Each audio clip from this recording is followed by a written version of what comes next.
Saudara, Blora tidak hanya dikenal sebagai daerah dengan kekayaan alam yang luar biasa, namun dikenal juga sebagai daerah yang penuh inovasi dalam perekonomian kreatif, terutama berbasis dengan kearifan lokal. Dan pastinya inovasi ini tidak hanya memperkuat karakter daerah, tapi juga mampu membuka peluang dalam ekonomi terutama bagi masyarakat dan generasi muda. Nah, penghargaan apresiasi daerah peduli inovasi ekonomi kreatif yang didapatkan oleh Pemkab Blora ini adalah bukti nyata bahwa daerah ini mampu untuk membangun dan menjaga lingkungan. Lantas bagaimana Pemkab Blora ini menjaga konsistensi dalam mewadahi inovasi pada ekonomi kreatif?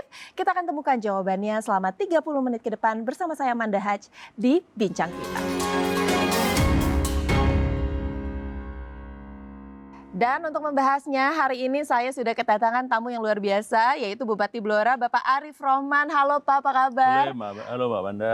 Sehat. Sehat selalu ya Pak. Terima kasih sudah hadir di Bincang Kita Kompas TV Pak. Tapi sebelum saya mau memulai ya wawancara dengan Bapak Arief, saya terlebih dahulu ingin mengucapkan selamat Pak. Ya, baru saja Pemkab Blora ini atau daerah Blora mendapatkan penghargaan atau apresiasi daerah yang peduli ya pada inovasi ekonomi kreatif. Nah, Bapak melihat hal ini, penghargaan yang didapatkan oleh daerah Blora ini seperti apa? Ya, tentunya saya mengucapkan terima kasih kepada Kompas yang sudah memberikan penghargaan ini. Nah, tentunya ini kami persembahkan untuk seluruh masyarakat Kabupaten Blora, seluruh jajaran pemerintahan OPD yang ada di Kabupaten Blora yang sudah mendukung program-program kita. Dan ini tentunya melengkapi penghargaan yang sudah diberikan kepada Kabupaten Blora dari Kementerian Dalam Negeri.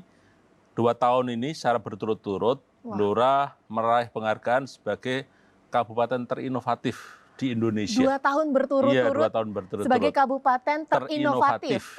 Di Indonesia. Selamat ya Pak ya. Jadi dari 400 lebih kabupaten yang ada di Indonesia disaring-saring-saring dan kita akhirnya menjadi salah satu penerima penghargaan terinovatif tersebut selama 2 tahun ini. Oke, luar biasa. Ini sebuah penghargaan yang memang bukan sebuah simbol saja, tapi bukti nyata bahwa memang Kabupaten Blora sendiri berhasil mengembangkan ekonomi kreatifnya gitu ya, kreativitas di sini. Nah, tapi Bapak sendiri melihat dorongan ini untuk memperkuat identitas daerah seperti apa sih Pak? Ya, tentunya bahwasanya berbasis potensi yang kita miliki, bahwa Blora ini sebagai daerah agro, daerah pertanian, dan juga kita potensi hutan, kita ini separuh wilayahnya wilayah hutan, dan kita ini termasuk penyangga pangan, karena kita ini menghasilkan sapi terbesar di Jawa Tengah, populasi terbesar sapi kita. Sapi Blora ya? Hampir 280.000 ekor, dan juga kita ini jagung terbesar kedua di Jawa Tengah, termasuk padi kita menyumbang 6 besar di Jawa Tengah. Selain juga ekonomi kreatif yang lain di bidang tadi dari olahan kayu jati dan juga anak-anak muda ini kreatif untuk ekonomi lokal terus dikembangkan, khususnya di sektor pangan. Ini merupakan kolaborasi dari stakeholder untuk memajukan Kabupaten Blora. Oke, jadi kalau misalnya kita bilang kan memang banyak sekali sebenarnya potensi-potensi yang ada dalam Blora ini sendiri ya Pak, yang bisa dikembangkan lebih lagi nih Pak. Tapi bicara mengenai ekonomi kreatif, ini kan seringkali muncul atau lahir dari yang namanya seni, budaya, dan juga pastinya kreativitas dari masyarakat lokal ya Pak ya. Nah, kalau dari Pemkab Blora sendiri, ada nggak Pak? Atau mungkin ingin dijelaskan mungkin Pak program-program yang ditawarkan oleh Pemkab Blora ini untuk mewadahi agar masyarakat, terutama warga Blora nih generasi mudanya ini bisa terus berinovasi dalam mendukung ekonomi kreatif. Ya, kita siapkan wadah untuk anak-anak muda, khususnya ada Blora Creative Space, kita ada tempat yang mana di situ menjadi ajang untuk berkreativitas, menciptakan inovasi-inovasi dengan sub-sub tema yang memang diinginkan oleh para pelaku ekonomi kreatif ini. Nah, di sana kan basis potensinya ada yang tadi kerajinan, ada yang batik, ada yang mungkin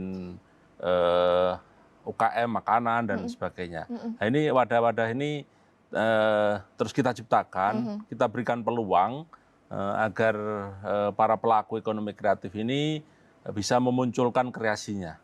Bagaimana kita sinergi dengan Dekranasda, dengan yang lainnya, untuk ikut membantu mempromosikan juga hasil ekonomi kreatif yang dihasilkan oleh teman-teman ini. Nah, intinya kita siapkan event, siapkan kegiatan-kegiatan, termasuk bagaimana kita berikan pelatihan mereka, sampai hulu sampai hilir lah. Ini kita wadahi mereka.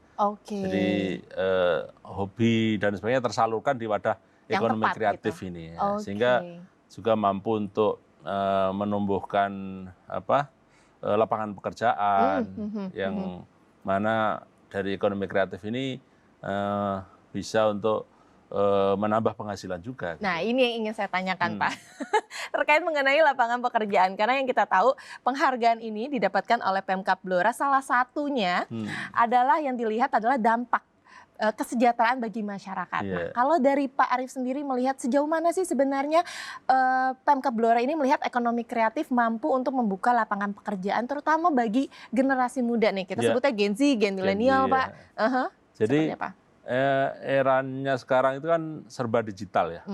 Jadi kita dorong memang bahwa hasil kreativitas dari teman-teman ekonomi kreatif ini selain dipasarkan di lokal, bisa juga dipasarkan di tingkat nasional bahkan internasional. Seperti produk kreatif dari anak-anak muda kita, ada yang namanya jaket snap itu. Jaket snap, Pak? Ya, itu bisa mendunia itu. Oh, sampai ke luar negeri. Itu dari Blora ya? Dari Blora. Itu akibat tadi dari ekonomi kreatif. Terus dipasarkan, medsosnya bagus, digitalisasi, dan itu mampu menyerap tenaga kerja. Dan indikatornya alhamdulillah dari sisi kemiskinan pun sekarang kita turun juga agak lumayan bagus. Itu ya karena menggerakkan tadi ekonomi kreatif yang ada di masing-masing kecamatan, ada di desa, sehingga kita bisa mengurangi pengangguran yang mana diciptakan dari pergerakan dari ekonomi kreatif. Oke. Jadi begitu pentingnya kreativitas ini bisa membantu perekonomian yang ada di Blora ini sendiri ya, Pak ya. Nah, kalau misalnya bicara mengenai pertumbuhan ekonomi di industri kreatif, ini kan kita bicara mengenai strategi, Pak. Ya kan? Bagaimana caranya Pemkab Blora ini untuk mengintegrasikan ekonomi kreatif dengan sektor-sektor unggulan yang ada di Blora? Tadi Bapak sempat bilang tuh kan bahwa memang Blora ini banyak sekali potensinya, mulai dari pertanian, peternakan, sapinya Blora. Nah, ini Bapak mengintegrasikannya seperti apa sih, Pak? Jadi memang kita ini harus berjejaring, berkolaborasi. Istilahnya tidak bisa hanya sendiri ya. Jadi pemerintah ini hanya bagaimana mendorong agar lokomotif perekonomian ini bisa berjalan.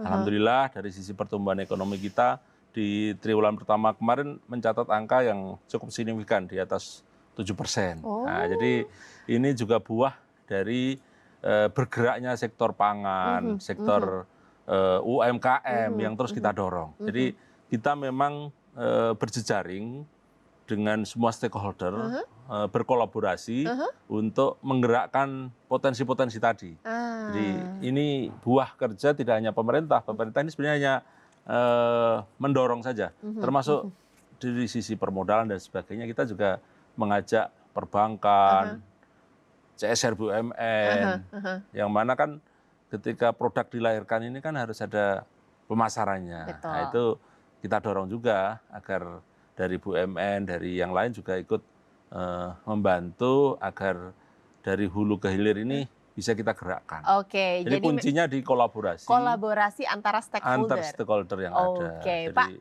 Pak, ini masih banyak sekali pertanyaan yang ingin saya tanyakan Pak Arief, tapi kita jeda dulu sejenak ya. Usai jeda kita akan kembali lagi pemirsa, jadi tetaplah bersama kami di Bincang Kita.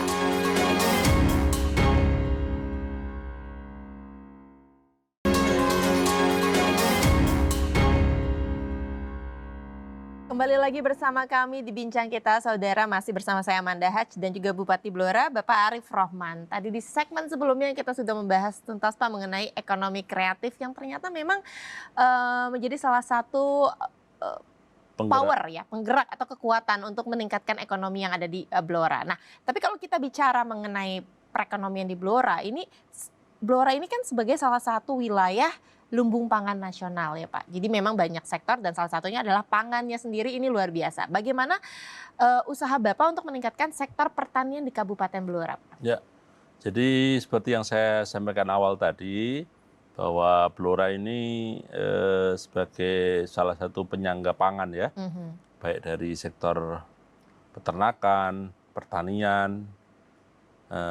Blora ini termasuk ternakannya terbesar, pertaniannya juga jagung, padi. Nah, kita juga berupaya bagaimana pertanian kita ini nanti kita naikkan levelnya. Kebetulan saya kemarin beberapa waktu yang lalu diundang di Cina ya, mengikuti Kongres Organik Dunia. Nah, dari situ saya punya pemikiran bahwa memang dunia ini kan sudah punya kesadaran. Bagaimana saya berkumpul dengan 25 negara untuk ke depan tentunya pertanian yang berbasis ramah lingkungan. Bagaimana kualitas produknya ini juga semakin sehat dan sebagainya. Nah, kami ingin ke depan salah satu mimpi kami bahwa pertanian di Blora ini harus kita kembangkan mempunyai nilai lebih dengan produk-produk yang memang lebih unggul, kualitasnya lebih bagus. Nah, kalau kita nanti mimpi kami menjadi kabupaten organik, yang mana pertanian buah-buahan juga, termasuk telur organik dan sebagainya ini bisa kita kembangkan dari Blora ini. Jadi konsep pertanian yang lebih, ya harus ada pembeda lah.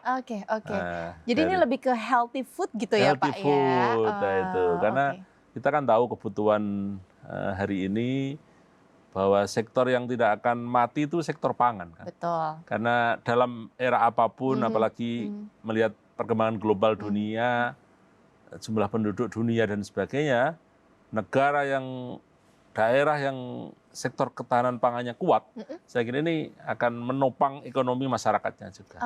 Jadi di sini Bapak ingin meningkatkan value dari pertanian yang ada di Blora melalui mungkin perbedaan misalnya organik, lebih organik, lebih sehat gitu sayur ya. Organik, sayur organik, buah organik, nah itu tadi kan, padi organik, cabai organik. Menarik sekali Pak. Terus telur organik kan gitu kan. Memang kesadaran masyarakat akan pentingnya kesehatan ini udah semakin meningkat juga kayaknya gitu ya Pak ya. Nah tapi ada nggak program-program dari Pemkab Blora sendiri untuk memastikan kebijakan Bapak atau mungkin plan atau rencana Bapak ini bisa berjalan semestinya saya Pak? memang kita awali, saya begitu pulang dari Cina, saya kumpulkan stakeholder, para pelaku organik, dinas-dinas kami, saya awali dengan regulasi. Kami ingin menyusun perda nanti tentang organik, peraturan bupati soal organik, biar kita memayungi itu. Jadi kita sosialisasi juga ke masyarakat, bahwa kebetulan ada beberapa titik lokasi tanah kita yang sudah tidak subur, karena mungkin ya pengelolaan kemarin, sehingga perlu disuburkan kembali. Tadi kan kita punya potensi ternak terbesar. Jadi sapi ya Pak ya? Sapi, nah itu kan dari sapi itu kemarin kita ada inovasi kotak sejuta umat namanya. Sejuta umat? Ya, bagaimana masing-masing rumah ini kotoran hewannya ini dikelola, dipakai untuk organik. Sebenarnya bahan baku kita melimpah. Makanya kita berani mendeklarasikan untuk kabupaten organik karena tadi berbasis bahan baku kita yang kita miliki. Jadi nanti masing-masing rumah kotoran kohenya, kotoran hewannya tidak dibuang tapi dikelola, didampingi PPL menjadi kompos dan sebagainya itu. Jadi dan tentunya dengan pertanian organik ini kita harapkan yang didapatkan petani itu punya nilai lebih.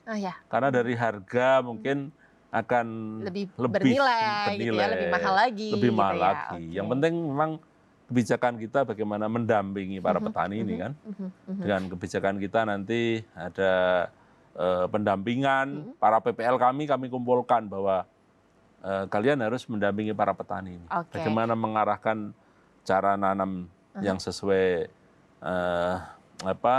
panduannya seperti apa. Terus nanti kita sertifikatkan, packagingnya kayak apa, sehingga nanti pemasarannya juga kita dampingi juga. Gitu. Nah Pak, kalau melihat ini kan sebuah rencana yang luar biasa, ada peningkatan value yang ingin ditambahkan pada pada bidang pertanian di Blora. Tapi sebenarnya respon dari masyarakat seperti apa? Dan dari Pemkab Blora sendiri untuk meyakinkan seluruh stakeholder ini bahwa memang ada potensi agrobisnis di Blora yang merupakan satu hal menarik, ini gimana Pak? Saya responnya bagus sekali. Responnya Jadi, bagus. Oke. Saya ngopi bareng, kemarin ada artis juga Mbak Tri Utami ke Blora bawa investor. Jadi kita pengembangan organik ini ternyata tidak hanya padi, tidak hanya sayur, tapi udah kacang-kacangan dan sebagainya. Ya nanti ada kacang organik juga lah. Kemarin dikenalin. Nah ini nanti saya kira kalau petani ini kita dampingi, kita sampaikan bahwa ini loh nilai value-nya akan lebih. Itu mereka pasti tertarik. Nah, makanya kita akan mencontohkan, saya akan buat edaran kepada seluruh desa, kepala desa, perangkat desa, untuk mencontohi dulu. Nah, ini kamu umpamanya setiap desa nanti mungkin ada 1 hektar, 2 hektar yang menjadi percontohan organik. Termasuk juga ormas kita libatkan, NU, Muhammadiyah, LDI. Kalau untuk generasi milenial Pak, bagaimana caranya Pemkab Blora membuat generasi milenial ini ikut berkolaborasi seperti apa? Iya, sudah. Jadi ada komunitas petani milenial yang selama ini sudah mengembangkan itu. Jadi dia bikin buah melon organik, telur organik, sayur organik. Nah, itu sudah dilakukan. Nah, jadi mereka sudah punya kesadaran untuk bertani organik ini. Jadi kita kebetulan dukungan semua lapisan ini bagus lah. Termasuk dari nanti BUMN dan yang lain kita ajak untuk mengembangkan ini. Gitu. Ini luar biasa kerjasama dari seluruh stakeholder, tidak hanya pemerintah, Pemkabnya sendiri, tapi juga dari masyarakatnya swasta, ya Pak ya, swasta juga. Semua. Makanya nggak heran kalau Pemkab Blora ini mendapatkan apresiasi ini ya Pak ya. Baik Pak Arief, saya masih banyak pertanyaan yang ingin ditanyakan, tapi lagi-lagi kita harus jeda dulu sejenak ya Pak. Jadi pemirsa atau saudara jangan kemana-mana, tetaplah bersama kami di Bincang Kita.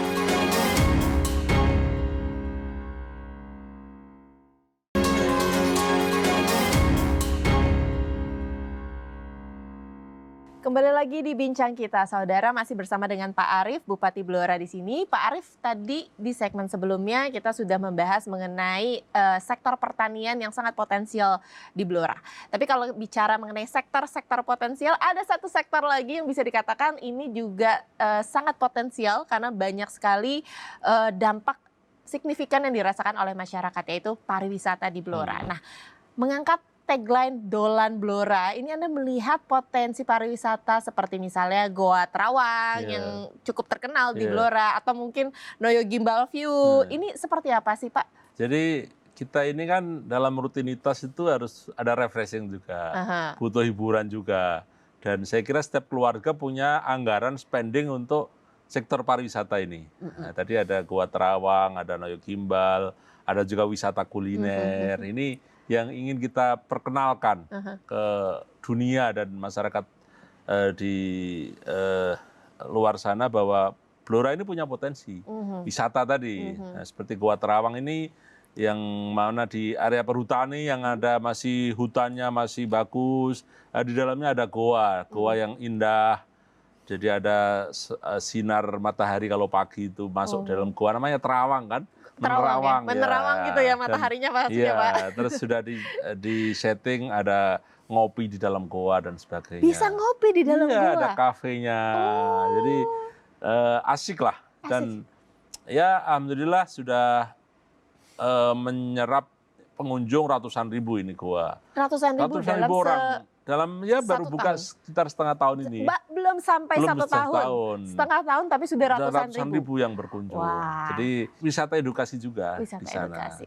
Ada Noyo Gimbal View tadi itu karena kadesnya muda, namanya Mas Laga, ini kreatif. Jadi menciptakan wisata Noyo Gimbal View itu yang dalam setahun ini sudah ada 1 juta pengunjung lebih. Di desa ini? Di desa itu. Dan bisa menyerap tenaga kerja. Termasuk difabel kita libatkan, yang mana arena bermain, edukasi dan sebagainya itu diciptakan di Noyo Gimbal View ini. Termasuk juga potensi wisata kuliner gastronomi. Gastronomi. Itu sangat populer di Blora itu. Itu juga dihadirkan Di Noyo Gimbal ini? Enggak, di tempat-tempat yang lain ada Di tempat-tempat ngopi yang lain. santen dan sebagainya. Jadi paketnya itu ya dari Goa bisa berkuliner, bisa ke Noyo Gimbal dan ya tadi ini potensi. Ini menarik sekali ya saudara ya. Saya jadi lapar nih kalau bicara kuliner Blora ya. Tapi tahan dulu Pak, nanti saya akan tanyakan lebih jauh mengenai kuliner Blora. Tapi yang pasti gini, ketika sektor pariwisata ini dikembangkan, pasti kan ada efek yang dirasakan, banyak efek positif yang dirasakan oleh masyarakat Blora, terutama dalam UMKM-nya ini sendiri ya. Nah, Bapak sendiri sebagai Bupati Blora atau mungkin Pemkab Blora sendiri, bagaimana caranya atau strategi yang dilakukan agar UMKM ini bisa menangkap peluang yang didapatkan dari sektor pariwisata ini, Pak? Jadi di tempat-tempat wisata ini kita gandeng UMKM untuk ikut memasarkan di sana. Jadi potensi UMKM-nya kita ikut ada stand jualan di sana untuk pengunjung biar juga bisa menikmati karya-karya UMKM Blora, baik dari sisi makanan, oleh-oleh, termasuk juga mungkin batik dan sebagainya. Jadi berkolaborasi juga judulnya, kolaborasi antara pengelola wisata dengan UMKM, sehingga ekonomi kreatif tadi bergerak juga dari para pengunjung ini kan ketika berkunjung ke tempat wisata itu kan pengen oleh-oleh. Betul. Oleh-oleh. Jadi kayak di Noyo Gimbal itu ada oleh-oleh dia mewarnai kayak celengan itu. Celengan. Ya. Ada aktivitas yang bisa dilakukan oleh keluarga yang ingin berwisata ke sana gitu ya Pak ya. Jadi di dalam itu ada aktivitas ekonomi yang istilahnya menggerakkan masyarakat juga. Jadi menyerap tenaga kerja juga, yang pengangguran ikut bekerja. Jadi tour guide misalnya ya. Ada kayak sebelum ke lokasi ini, mobil-mobil parkir di tempat parkir, nanti naiknya odong-odong gitu. Nah itu, jadi keliling desa dulu, terus baru nanti turun di situ. Ya dari situ di dalamnya sudah banyak sektor UMKM yang kita titipkan di dalam situ untuk bisa nanti ikut menikmati juga dari sektor wisata ini. Nah kira-kira ada nggak sih Pak program-program nanti ke depan yang ingin dijalankan oleh Pemkab Blora sendiri pada tempat-tempat wisata yang ada di Blora Pak? Ya, terus kita kembangkan ya. Kita ajak mereka bermitra dengan perbankan juga, biar kita dari sisi pelatihan, mungkin event-event, ini bisa kita kembangkan di tempat-tempat wisata ini. Jadi seluruhnya kita ajak, ayo dari wisata ini nanti mampu untuk memberikan manfaat untuk kesejahteraan masyarakat.